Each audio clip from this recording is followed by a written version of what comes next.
tahay hogaamiyaha maamul goboleedka Koonfur Galbeed Cabdicasiis Laftagareen in si kaliya laab ah looga adkaaday qasbay in saaxiibkii Saciid Cabdullaahi Deni oo ah maamul goboleedka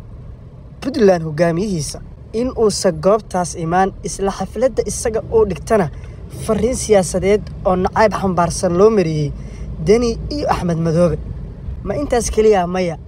waxa isla goobtaasi ka hadlay oo dhaleecayn ka jeediyay dadka garbaduubka siyaasadeed u qabtay Laftagareen oo ugu horeeyo gudoomiyaha golaha shacabka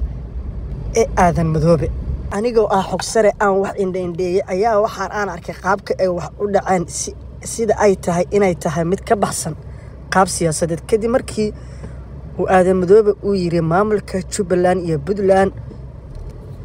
waxa ay si weyn uga hor yimaadeen doorashada qof iyo codka ah ee dalkan ka dhacay oo ah raaligelin siyaasadeed ee lagu raaligelinayo kalitaliyaha hadda jooga filla Soomaaliya ee ah Xasan Sheekh Maxamuud waxa uu si weyn u aaminsan yahay in ay Puntland iyo Jubbaland ay diidan yihiin nidaamka doorashadeed ee ka baxsan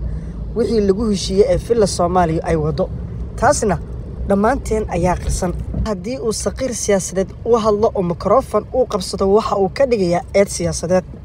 Aadan Madoobe ayaa waxa uu ku baaqayaa in ay Jubbaland iyo Puntland ay ogolaadaan doorashada qof iyo codka ah isagoo ku soobeynaya in ay adduunku ay la yaaban yihiin isaguna isaga ayaan la yaabanahay ninka la yaabka ka hadlayana waxa uu ogolaaday maamulka isaga oo ka soo jeedo oo dawladda dhexe uu ku matalayo in garbaduub loo qabto isaga iyo ra'iisul wasaare ku-xigeenka labaad iyo Mukhtaar Roobow oo ah ninka lagu cabsi gelinayay ee lagu bajiyay Laftagareen waa tahay daawade halkan wax xog sare waa muhiim ka matigaaga intaan ku muddo muuqaal ka xigo sidaas iyo nabadgelyo.